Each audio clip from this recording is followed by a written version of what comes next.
canonical ensemble chapter.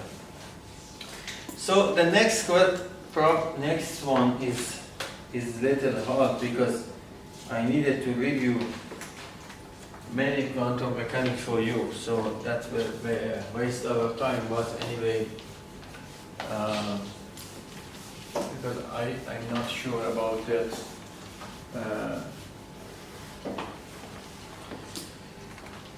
The second problem which I want to study is the particle in the box. So we have a three-dimensional cubic box. So the size of the box is L, for example. How you want to take it. Before we solve this problem, several times, first we consider that as a microcanonical and we write the expression for energy. We find the volume which enclosed by the given energy. Second method was we also try to solve this problem by canonical ensemble theory. We take it the momentum P and make it the integral like what I wrote here before, taking the phase space. And now I want to solve this problem using the von Neumann theory. We find the rho. So rho here is not the real, is not very easy matrix. What you think it that actually is a function of the two r and r prime. Instead of the elemental 1 1 1 1 2 2 2 2 3, you don't have this here because the system is continuous. X, y, z. So we have a continuous pair of indexes for rho. You don't have rho mn. You have rho rr3.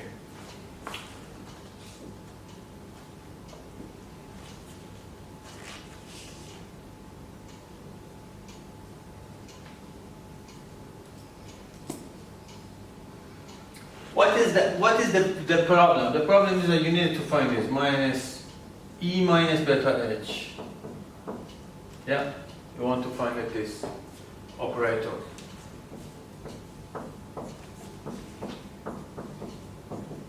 From the quantum mechanics, you know that this is the matrix element of this object. If you want to find rho mn, you remember I put it phi m phi n here. So now instead of that I put it r and r. You have a difficulty here because the Hamiltonian is a function of the momentum, but the elements seated here are the coordinates r. So you needed to convert this integral to the one notation. Use P or use the R. You cannot have a two together, all together. What I will do is this technique. So that's it. I told you we needed a lot of quantum mechanics.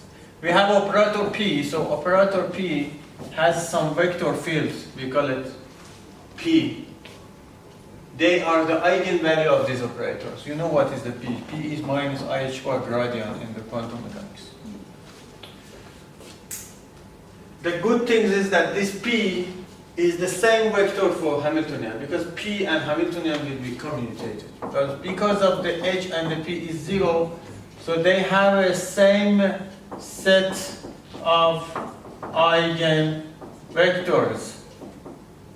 What does it mean? It means that you can diagonalize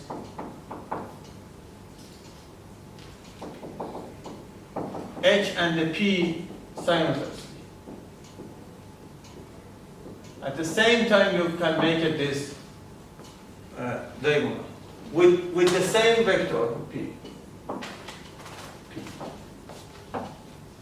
Okay?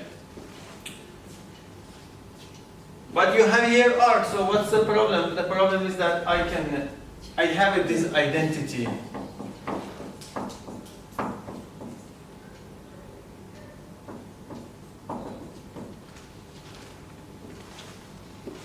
This is a completeness condition. We used this before. If you set any set, if you give me any set of the eigenvector or eigenfunctions and they are normalized, I can be sure that it works like 1 for me. I used that last lectures. So what does it mean that? It means that I can set it here 1, 1 here, and 1, 1 here, okay? Just. So I will have like that. I needed 2 integral, huh? Sigma p.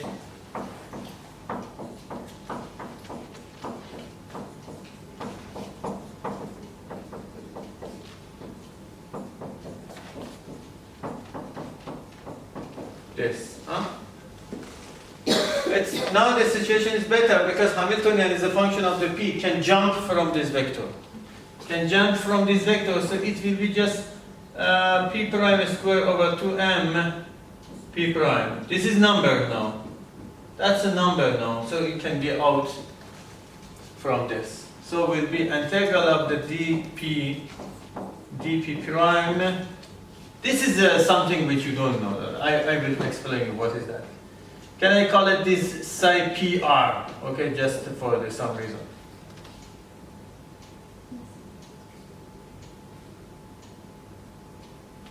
And so if this is psi pr, what is that?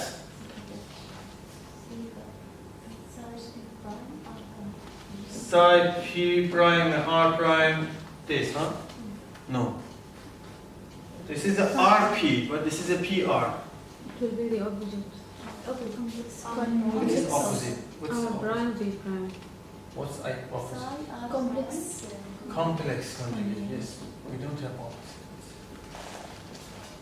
I will tell you what is that. Just I make this notation. Later we calculated that. Psi P R, psi P prime R prime star, and this is the minus P pair prime is over 2. What is this P prime? Is a delta P minus P prime, delta Dirac. They are normalized, so this is the normalization mean. So delta will be moved to the here and remove one of the integrals. It means that this integral is non-zero only near P to equal to P prime, near to that. So after here you can put a P prime equal to the P, and you keep it just one of the integrals. We have psi PR, we have psi P star R prime. Psi PR, psi star P R prime. Still R is R prime, you know. R and R prime still are different. The things which happen here is that P and P prime Are equal. no, are equal. This is a wrong also. What does it mean equal? If you say this to the mathematicians, they make a joke with you. Never P can be equal to P prime. If P is equal to P prime, it will be infinity. This is a delta Dirac. Delta Dirac means that if x is equal to x prime, it will tend to the infinity, but you have some approximation for that like that. And it will be very, very narrow, and dense. The things which happen is that integral will be important only near the P equal to the P prime. Near to that. Integral will be important. Other times you see the other place this is near to the 0. It's not exactly 0, this integral. It's near to the 0, so just here it will be valuable.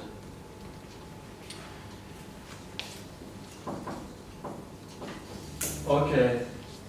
So this is not a difficult integral. If you know psi PR, you can